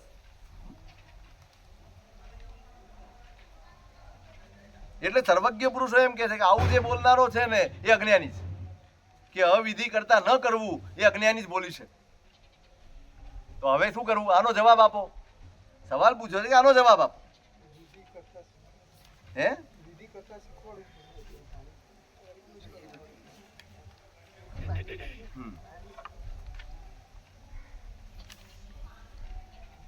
તો પછી આ જે શાસ્ત્ર વચન છે એનું શું કરશો? તમે એક બાજુ વિધિનો પક્ષપાત એટલો બધો લીધો કે ભલે કોઈ કરનાર નહીં મળે, ભલે 4 જણા જ કરવા વાળા મળશે, પણ એનાથી તીર્થ ટકશે, પણ અવિધિ તો ચલાવી જ ન લેવાય. એનો અર્થ તો એટલો જ થયો ને. સંક્ષેપમાં સમજીએ તો શું થાય કે ભાઈ અવિધિથી કરવું એના કરતા તમે રહેવા દો, જે વિધિથી કરનારા છે એ કરશે. હવે શાસ્ત્ર જ એમ કે છે કે આવું જો કોઈ કહેતું હોય કે અવિધિથી કરતો હોય એના કરતા ન કરે સારો, તે ઉત્સૂત્ર ભાષણ છે, અજ્ઞાનીનું વચન છે. હવે શાસ્ત્રનું જ વચન છે, આ તો મારો તર્ક નથી, શાસ્ત્રનું વચન છે. આનું શું કરશો? એનો જવાબ આવે નૈતાની વચનાની મૂળતઃ એવ અવિધિ પ્રવૃત્તિ વિધાયકાની. ભાઈ, આ વચન અવિધિનું સમર્થન કરતું નથી. સૌથી પહેલી વાત તો એ સમજો કે અવિધિએ કરવા કરતા ન કરવું સારું એવું ન બોલાય. ભલે અવિધિ ચાલતી, પણ એ વચન અવિધિનું પ્રવર્તક નથી, અવિધિનું સમર્થન નથી કરતું. કિંતુ વિધિ પ્રવૃત્તૌ અપી અનાભોગાદીના અવિધિ દોષ છદ્મસ્તસ્ય ભવતિ ઇતિ તદ્ભિયા ન ક્રિયા ત્યાગો વિધે. વાહ! વિધિમાં પ્રવૃત્ત હોય જીવ, વિધિપૂર્વક ક્રિયા કરવા માટે ઉદ્યમશીલ હોય જીવ, અને એમાં પોતે છદ્મસ્ત છે. પ્રમાદ નામનો દોષ આપણા બધાની અંદર પડેલો છે, અને એ પ્રમાદના કારણે જો થોડોક પણ અવિધિ થઈ જતો હોય, હવે અવિધિ થઈ જશે તો મને પાપ લાગશે, તો મારી ક્રિયા શુદ્ધ નહીં રહે, તો એના કરતાં હું ન કરું તો સારું. એના માટે આ વાક્ય કીધું છે કે ભાઈ ભલે પ્રમાદ વશે, છદ્મસ્ત સ્થિતિના વશે તારાથી કોઈ અવિધિનો દોષ સેવાઈ જાય ને તો પણ ક્રિયા ના છોડતો, થોડી અવિધિ ચલાવી લે. સમજાય છે? એટલે અવિધિનું સમર્થન નથી કરતા, પણ પ્રમાદ વશે. આ તો કેવું છે, પ્રમાદ નહીં, આ તો ઉપેક્ષા જ છે. હવે અમને ફાવે એમ કરી. આવો જે અવિધિનું સમર્થન એ આ કરતું નથી. પ્રથમાભ્યાસે તથાવિધ જ્ઞાનાભાવાદ અન્યદાપીવ પ્રજ્ઞાપનીયસ્ય અવિધિ દોષો નિરનુબંધ ઇતિ તસ્ય તાદૃશ અનુષ્ઠાનમપી ન દોષાય. હજી તો પ્રાથમિક ભૂમિકામાં જીવ છે, એટલે એના કોઈ પણ અનુષ્ઠાન, એની કોઈ પણ આરાધના, એની કોઈ પણ ક્રિયા એ દોષવાળી હોવાની સ્વાભાવિક છે. આપણે પૂજા કરવા જઈશું તો દોષ રહેવાના જ છે. આપણે સામાયિક કરશું તો એમાં અવિધિ થવાનો જ છે. આપણે પ્રતિક્રમણ કરશું તો કંઈક ને કંઈક ગડબડ થવાની જ છે. કારણ પ્રથમાભ્યાસ. આપણે હજી પ્રાથમિક ભૂમિકામાં છીએ, હજી આપણો પહેલો અભ્યાસ છે. અને તથાવિધ જ્ઞાનાભાવાત આપણને પૂરેપૂરો વિધિનું જ્ઞાન પણ નથી, આપણને પૂરેપૂરી જ્ઞાનની વિધિની સમજણ પણ નથી. હવે સમજણના અભાવે પણ કેટલાક દોષો સેવાઈ જાય અને ખબર ન હોય. પણ એટલે આવો જીવ કેવો હોય, પ્રજ્ઞા આપની. કોઈ કહે ને તો તરત સ્વીકારે. વાળ્યો વળે જીમ હેમ. આ તો મિથ્યા દૃષ્ટિની અવસ્થાનું કથન છે. કેવો હોય, વાળ્યો વળે જીમ હેમ. જ્યાં ખબર પડે કે મારી આ ભૂલ થઈ રહી છે અને આ ભાઈએ મને સૂચવ્યું છે, તરત આનંદ થાય, ભાઈ તમે ઉપકાર કર્યો, હું હવે આ બદલી દઈશ.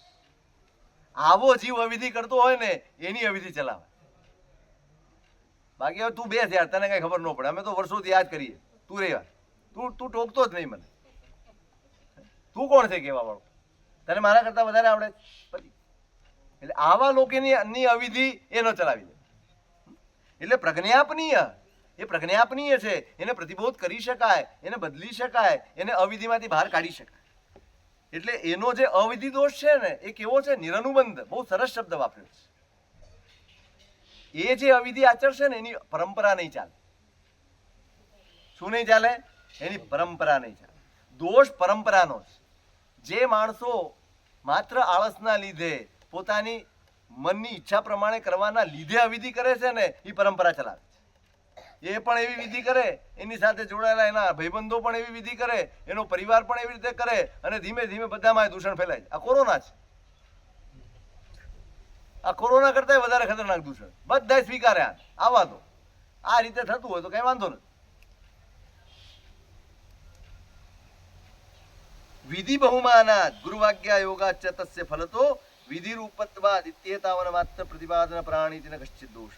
કારણ એ જીવ અવિધિ કરતો હોય ને તો પણ વિધિ પ્રત્યેનો એની અંતરમાં બહુમાન હોય. અને ગુરુવાજ્ઞા યોગાચ, ગુરુ ભગવંતની આજ્ઞાનો યોગ એને હોય.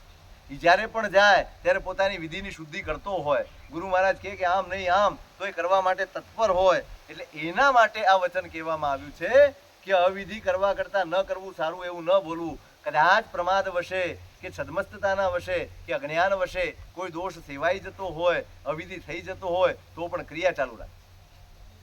વિધિ કરનારની પાત્રતા અનુસાર ઘટાડો. બિલકુલ પાત્રતા જોવાય. એના અધ્યવસાય કેવા છે? અવિધિ કરવાના અધ્યવસાય છે, અવિધિ ચલાવી લેવાના અધ્યવસાય છે, કે સમજણ નથી પડતી માટે અવિધિ કરે, અથવા શક્તિ નથી, સંયોગ નથી માટે કોઈ અવિધિ સેવે છે, અજ્ઞાનના કારણે સેવે છે. આ બધા જ સર્કમસ્ટેન્સીસ જોઈને પછી નક્કી કરાય કે આ માણસ કેવો છે.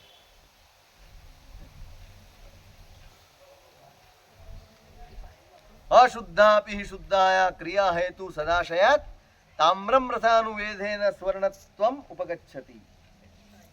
પાણી વાપરો. હા, એક મિનિટ ખાલી.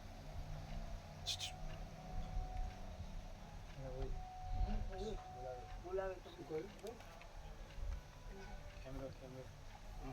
કરી દો.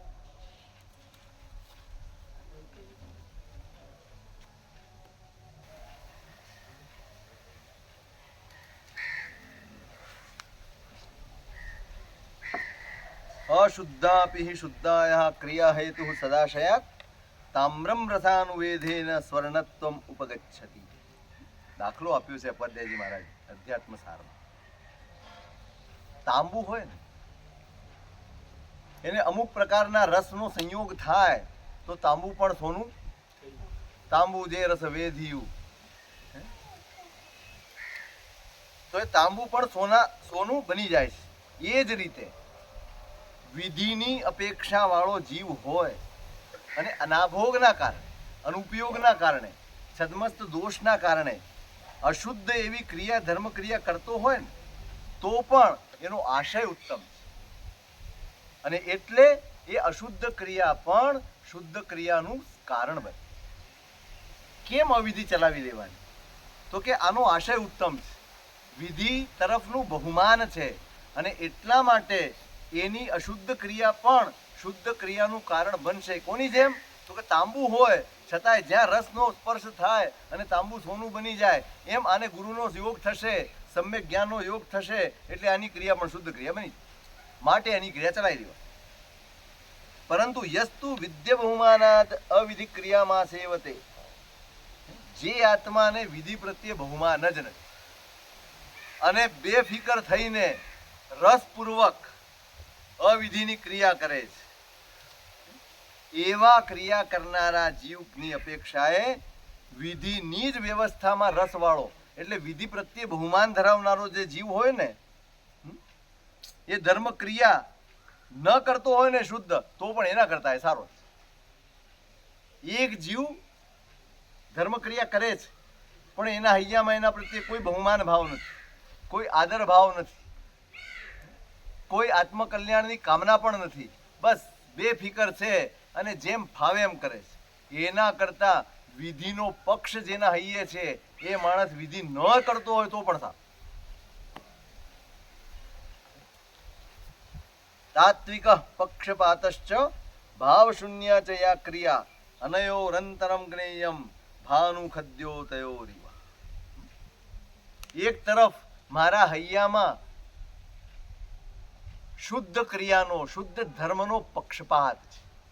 ના, ધર્મ તો શુદ્ધ જ હોવો જોઈએ, ક્રિયા તો આ રીતે જ થવી જોઈએ, આચરણ આમ જ થવી જોઈએ, વચન તો આવું જ બોલાવવું જોઈએ, વિચારો તો આવા જ હોવા જોઈએ. પક્ષપાત, તાત્વિક પક્ષપાત, બે વસ્તુ બતાડી છે. એક બાજુ છે તાત્વિક પક્ષપાત અને બીજી બાજુ ભાવ શૂન્ય ક્રિયા. ક્રિયા ખૂબ છે, પ્રચંડ ક્રિયાઓ છે.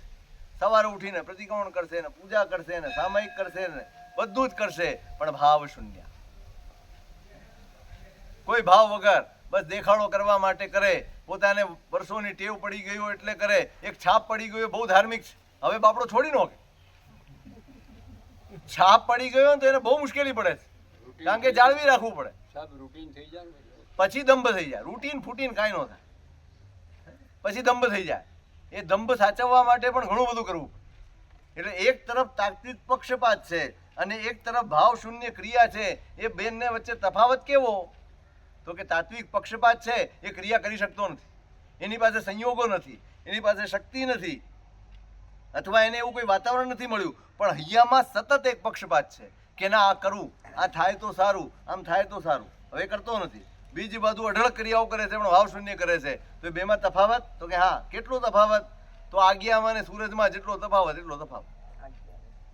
એક ક્રિયા નથી કરતો એ સૂરજ જેવો છે, અને એક ક્રિયા કરે છે ભાવ શૂન્ય એ આજ્ઞા જેવો છે. એટલે કેળવવાનું શું છે? નહીં, આ બહુ સીધી વાત છે, તમે સમજો. મેં વારંવાર કહ્યું છે તમને, કેટલું કરશો એ મહત્વનું છે જ નહીં, પક્ષપાત કેટલો છે તમારા અહીંયા. સાચાનો પક્ષપાત, બસ હું નથી કરતો ને એની નિખાલસ કબૂલાત હોવી. બચાવ તો કરવાનો જ નહીં, ક્યારેય નહીં કરવા. આજે આમ હતું માટે નહીં, આજે મેં કર્યું નથી, કારણ ગમે તે હોય, મેં નથી કર્યું, આ કબૂલાત, આ પક્ષપાત છે.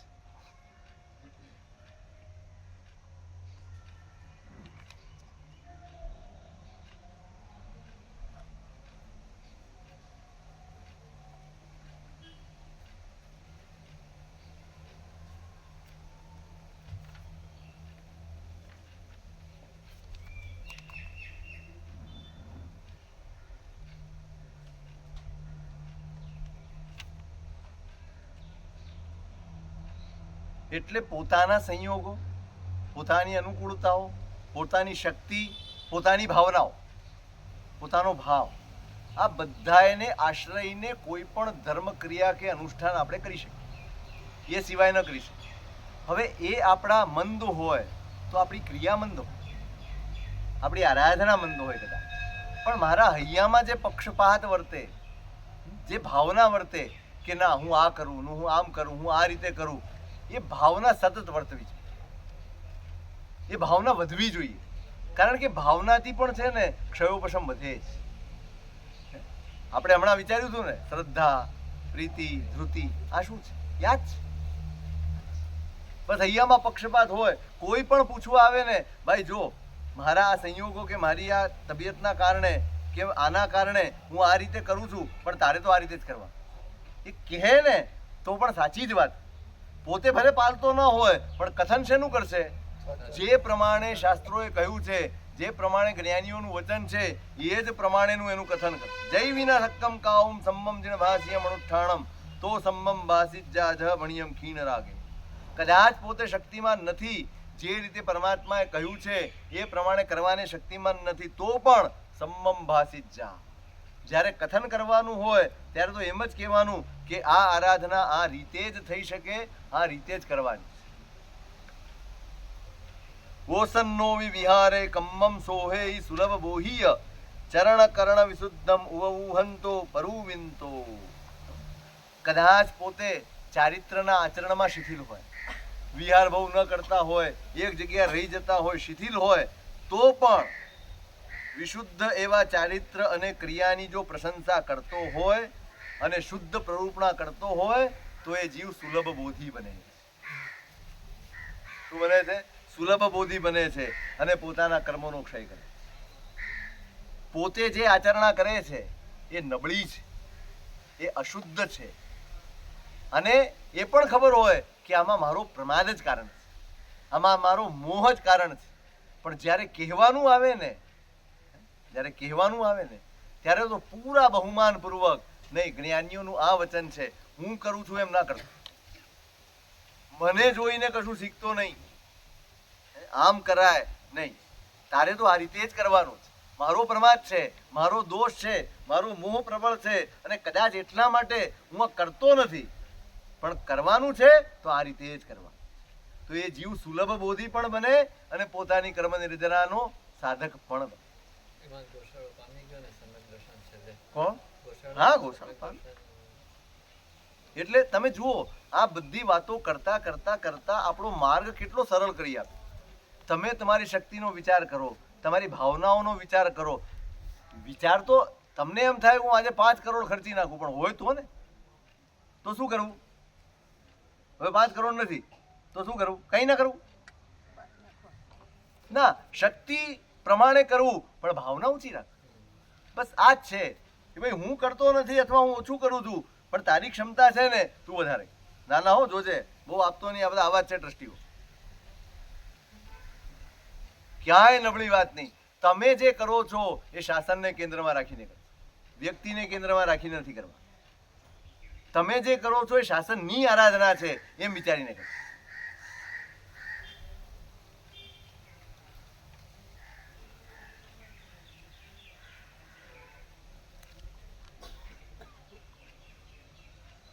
કયમિત્થ પ્રસંગેણમ ઠાણાયસુ જત્ત સંગયાણમ તુ યમેયમ મિન્નેયમ સદનુઠ્ઠાણ તણેણતઃ. હવે મારા સાહેબ કહે છે કે બહુ ચર્ચાથી પૂરું થયું હોય, બહુ ચર્ચા નથી કરવી. કયમિત્થ પ્રસંગેણ ઘણી ચર્ચા કરેલી, હે વિધિ અવિધિ, કરવું ન કરવું, કેટલું કરવું, શું કરવું, કોણે કરવું, કોનું કરેલું માન્ય રાખવું, કોનું ન કરેલું માન્ય રાખવું, આ બધી ચર્ચા ઘણી બધી થઈ ગઈ. પણ વાગોળ છો, પણ વિચાર છો. સારાંશ એટલો જ છે કે સ્થાનાદિ યોગોમાં પ્રયત્નવાળા જે મહાત્માઓ છે એમનું ચૈત્યવંદન વગેરે જે કોઈ પણ અનુષ્ઠાન છે એ હિતકારી છે, અને ઉત્તમ અનુષ્ઠાન હોવાથી સદનુષ્ઠાન તણેણ, ઉત્તમ અનુષ્ઠાન હોવાથી યમેવ વિન્નેયમ, બહુ જ નજીકના કાળમાં એને હિત કરનારું, એના મોક્ષના કારણભૂત બનનારું આ અનુષ્ઠાન બને છે. એયમ ચ પી ભત્તા ગમાણુગમ ચ તહ અસંગયા જુત્તમ નેયમ ચૌવિહમ ખલુ એસો ચરમો હવૈ જોગો. ઉત્તમ અનુષ્ઠાનના ભેદોને જ વર્ણન કરે છે. મૂળ વસ્તુ શું છે? આ મહાપુરુષને ઘણું બધું યાદ આવે છે. એની સાથે જોડીને આપણને પણ એક નવા પદાર્થો આપે છે. હવે પહેલા શું બતાડ્યું? સ્થાન, વર્ણ, અર્થ, આલંબન ને આલંબન અને નિરાલંબન, એ 5 યોગો છે. હવે એના 4 ભેદ બતાડ્યા: ઈચ્છા, પ્રવૃત્તિ, સ્થિર અને સિદ્ધિ. એટલે 20 થયા. હવે એના પણ 4 બતાવ્યા. સમજવા જેવા છે, સંક્ષેપમાં જ બતાડી દઉં. તમે સાંભળેલું પણ છે. પ્રીતિ, ભક્તિ, વચન અને અસંગ, આ 4 અનુષ્ઠાન છે. પ્રીતિ, ભક્તિ, વચન અને અસંગ અનુષ્ઠાન. અસંગ, અસંગ.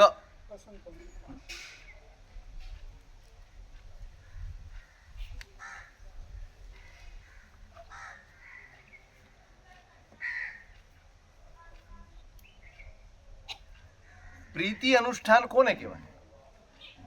તમારું અનુષ્ઠાન જો, એક તો સ્થાન, વર્ણ, અર્થ, આલંબન અને અનાલંબન, એમાં કદાચ ઈચ્છા યોગ વાળું જ હોય, પણ એમાં પણ તમારી પ્રીતિ છે કે નહીં? ઈચ્છા યોગ ખરો, પણ પ્રીતિ છે? તો પ્રીતિની નિશાની શું? મને મારા અનુષ્ઠાન પ્રત્યે, મારી ધર્મક્રિયા પ્રત્યે હૃદયમાં પ્રીતિ છે, એની નિશાની શું? કેવી રીતે ઓળખવાનું કે પ્રીતિ અનુષ્ઠાન છે? તો જે અનુષ્ઠાનમાં અતિશય પ્રયત્ન કરાતો, એમાં અત્યંત આનંદ આવતો હોય અને બીજું બધું જ છોડીને એ કરવાનું મન થતું હોય, તો સમજવાનું કે મને પ્રીતિ છે. પ્રીતિ કોને કહેવાય? જે કામ, જે સિરિયલ આપણને ગમતી હોય, બધું કામ છોડીને ગોઠવીને જોઈએ છે કે નહીં? આ એક સામાન્ય દાખલો છે. કોઈકને આ ટાઈમે આ ગમે છે, તો એ બધું જ છોડીને બીજું બધા જ કામો ગોઠવી અને એ કામમાં ગોઠવાય નહીં. ભાઈ, આ ટાઈમે તો હું આ જ કરીશ, આના સિવાય કાંઈ નહીં. બધા જ કાર્યો ગૌણ કરી અને એમાં લાગી જાય. તો આ પ્રીતિ અનુષ્ઠાનની નિશાની છે. એક તો એમાં પ્રયત્ન વિશેષ હોય, એના પ્રત્યેનું બહુમાન પણ વિશેષ હોય, અને બીજું બધું જ ગૌણ કરીને એ અનુષ્ઠાન કરાતું હોય, તો એ પ્રીતિ અનુષ્ઠાન.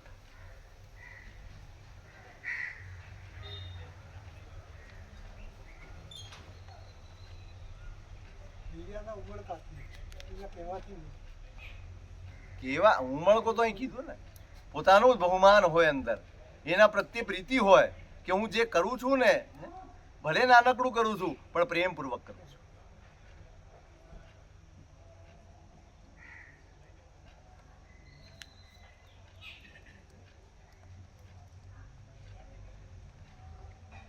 ગૌરવ વિશેષ યોગાદ બુદ્ધિમતો યદ વિશુદ્ધતર યોગમ ક્રિયેતર તુલ્યમપી જ્ઞેયમ તદ ભક્ત્ય અનુષ્ઠાનમ.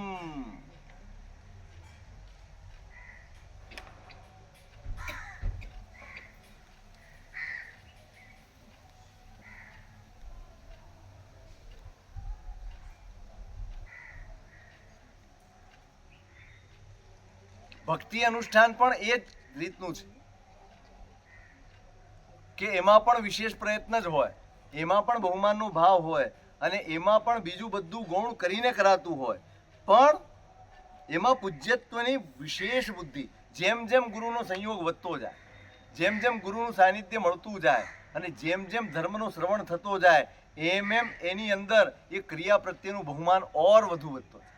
પ્રયત્ન એના કરતાં પણ વિશેષ થઈ જાય, અને આદર એના કરતાં પણ વિશેષ થઈ જાય, અને મોક્ષની બુદ્ધિ સ્થિર બની જાય કે બસ આ જ મારા કલ્યાણનું સાધન છે અને મારે આચરવાનું છે. આટલી કક્ષાએ પહોંચી જાય ત્યારે એ ભક્તિ અનુષ્ઠાન, મતલબ પ્રીતિ અનુષ્ઠાન કરતાં વધુ વિશુદ્ધ બની જાય. હા, તો એ ભક્તિ અનુષ્ઠાન થઈ.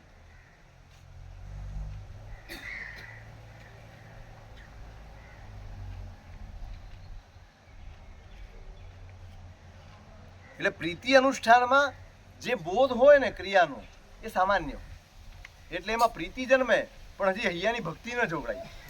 કેવું છે, આપણે દેરાસર જઈએ તો 2 વસ્તુ છે, આ સ્પષ્ટ સમજાય. પ્રીતિ છે કે ભક્તિ છે? કંઈક બોધ નબળો હોય, થોડોક પણ આપણા મનમાં સ્વાર્થ હોય ને, તો પ્રીતિ જાય. પણ સ્વાર્થ ખરી પડે, ઈચ્છાઓ બધી ખરી પડે, પછી જે પ્રગટે ને એ ભક્તિ હોય. એમ ધર્માનુષ્ઠાનમાં પણ પ્રીતિ હોય અને પછી ભક્તિ હોય, પછી એક જ લક્ષ્ય હોય કે આ ક્રિયા મોક્ષ સાધક ક્રિયા છે, અને એ પ્રમાણે કરે એટલે ભક્તિપૂર્વક.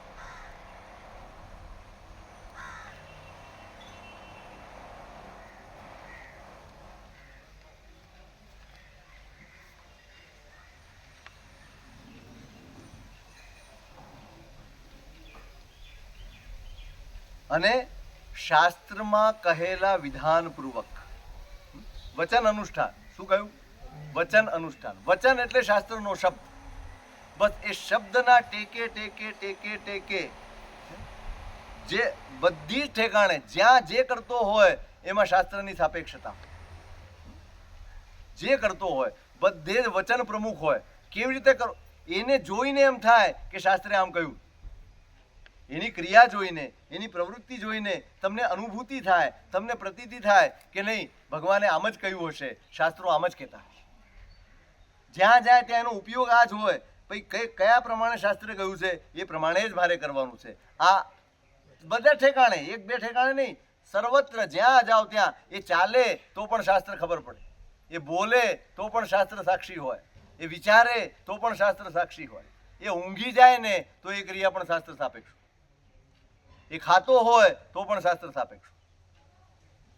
અને એટલે એનું ભોજન, એનું શયન, એનું ચાલવાનું, એનું બોલવાનું બધું જ કર્મ નિર્જરાનું સાધન બને.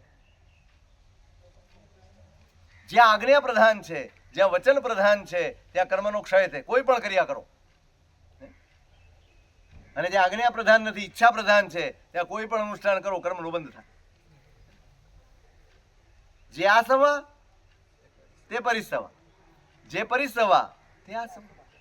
જેટલા સ્થાનકો કર્મ બંધના છે એટલા જ સ્થાનકો કર્મ છોડવાના છે. જે ક્રિયા કર્મ બાંધી આપે એ જ ક્રિયા કર્મ છોડાવી આપે, અને જે ક્રિયા કર્મ છોડાવી આપે એ જ કર્મ બાંધી આપે. આ વાત છે. વચન અનુષ્ઠાન એટલે શાસ્ત્ર સાપેક્ષ જીવન. કેવી રીતે ચાલે, કેવી રીતે બોલે, કેવી રીતે કરે, જેવું મારા ભગવાને કહ્યું છે આ રીતે વિચારવાનું કહ્યું છે, આ રીતે વિચારવાનું કહ્યું છે, આ રીતે ઊભા રહેવાનું કહ્યું છે, આ રીતે બોલવાનું કહ્યું છે, આ રીતે આહાર કરવાનું કહ્યું. એની દરેક ક્રિયા કર્મ નિર્જરાનું સાધન બને. દરેક ક્રિયા યોગ બની જાય. ખાવું પણ યોગ બની જાય, ઉપવાસ પણ યોગ બની જાય, સૂવું પણ યોગ બની જાય, જાગવું એ યોગ બની જાય. આ વચન અનુસાર. ના ના ના, અમે ક્યાંથી આવી? આપણે બધાએ મહેનત જ કરવાની. આપણે તો હજી પ્રીતિ અનુષ્ઠાનમાં આવીએ તોય ઘણું. અને પછી યત્તોભ્યાસાતિશયાત સાત્મીભૂતમિવ ચેષ્ટ્યતે સદ્ભિઃ તદસંગ અનુષ્ઠાનમ ભવતિ ત્વેતત તદા વેધાત. સતત શાસ્ત્રને નજરમાં રાખીને પ્રવૃત્તિ કરતા કરતા કરતા કરતા એટલો બધો અભ્યાસ થઈ જાય કે હવે એને ચોપડી ખોલવાની જરૂર જ ન પડે, એને શાસ્ત્ર જોવાની જરૂર જ ન પડે, એને શાસ્ત્રપાઠ શોધવાની જરૂર ન પડે. એટલો બધો વ્યાસંગ થઈ જાય, એટલો બધો અભ્યાસ થઈ જાય કે દરેક ક્રિયા આત્મસાત થઈ. હવે શાસ્ત્ર કે છે એમ કરે છે એમ નહીં, એ કરે છે એ શાસ્ત્ર કે છે. એ જે કરે છે એ જ શાસ્ત્ર પાઠ બની જાય પોતે જ. આ થઈ ગયું અસંગ અનુષ્ઠાન. હવે કોઈ પણ સંગની જરૂર નહીં, કોઈ આધારની જરૂર નહીં, કોઈ આલંબનની જરૂર નહીં.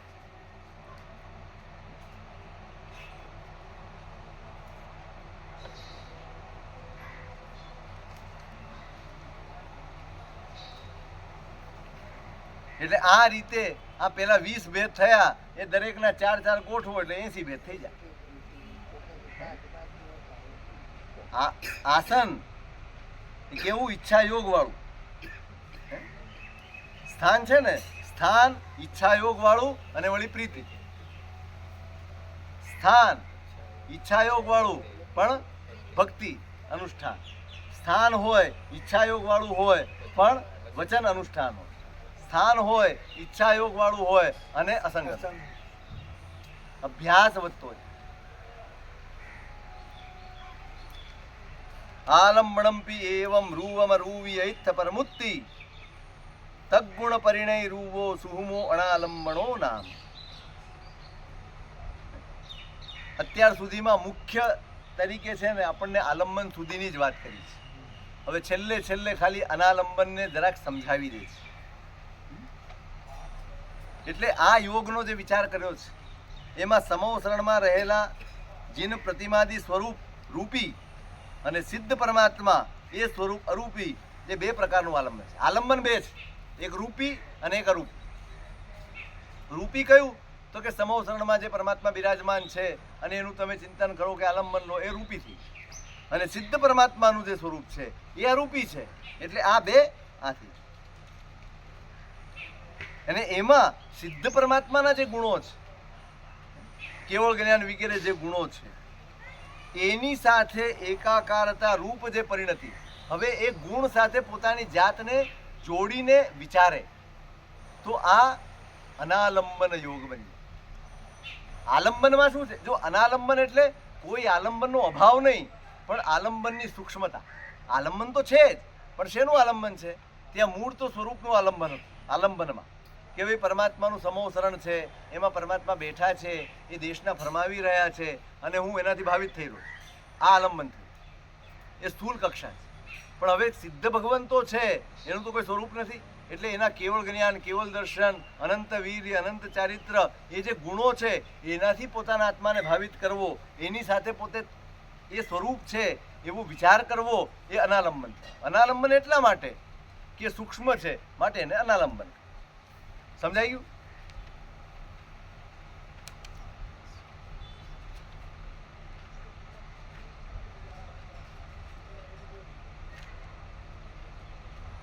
इयं मोह सागर तरणं सेढीय केवलं चेव तत्तो अजोग जोगो कमेण परमं च निव्वाणम.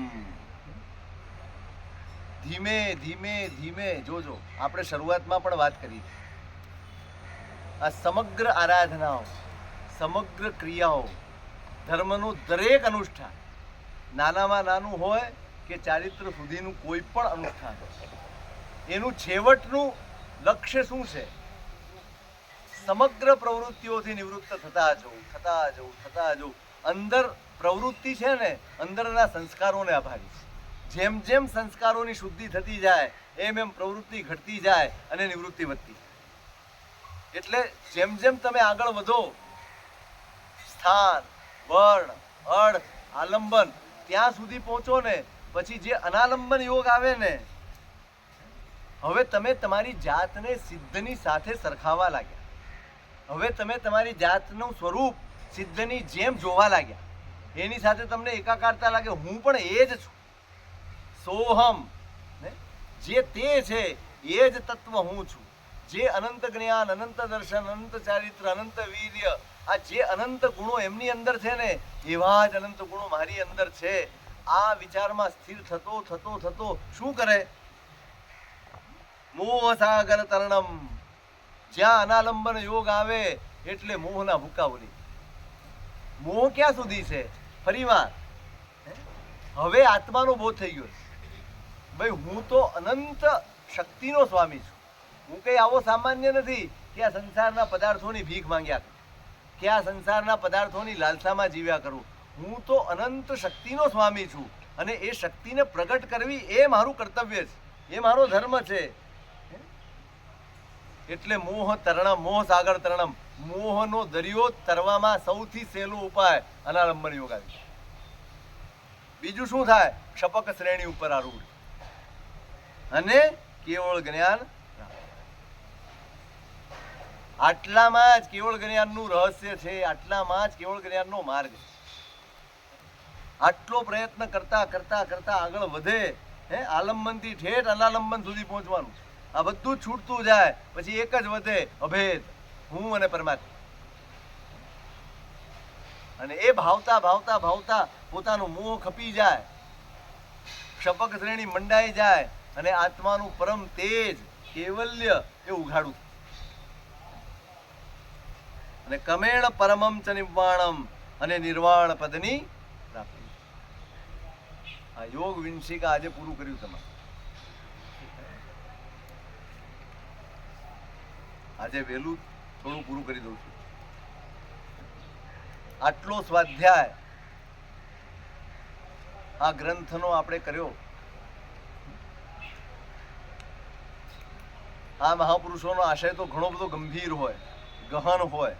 આપણે ત્યાં સુધી પહોંચી શકીએ એ આપણી બુદ્ધિ મર્યાદાની બહાર છે. છતાંય આપણા ક્ષયોપશમ પ્રમાણે, આપણી સમજણ પ્રમાણે આપણે આ સૂત્રનો સ્વાધ્યાય, એમાં ક્યાંય એ મહાપુરુષના આશયથી વિરુદ્ધ કે પરમાત્માની આજ્ઞાથી વિરુદ્ધ કંઈ પણ પ્રતિપાદન થયું હોય તો ત્રિવિધે પણ હવે એક ગ્રંથનો સ્વાધ્યાય આપણો થઈ ગયો. હવે વાગોળ, હવે એનું મંથન કરજો, મનન કરજો અને આપણા જીવનમાં આ રીતે ધર્મ પ્રવેશ કરે અને આ રીતે ધર્મ કરવાનો આપણે ઉદ્યમ કરીએ ને એવો પ્રયત્ન કરવાનો. આ સાંભળવાની સાર્થકતા આમાં જ. સાંભળીને રાજી થઈ જવું, આવું તો અનંતકાળથી કર્યું છે. રાજી થઈ ગયા ને રાજી કરી દીધા આપણે બીજાને. સાહેબ બહુ સરસ. પછી શું મુસાભાઈના વાને પાણી નહીં.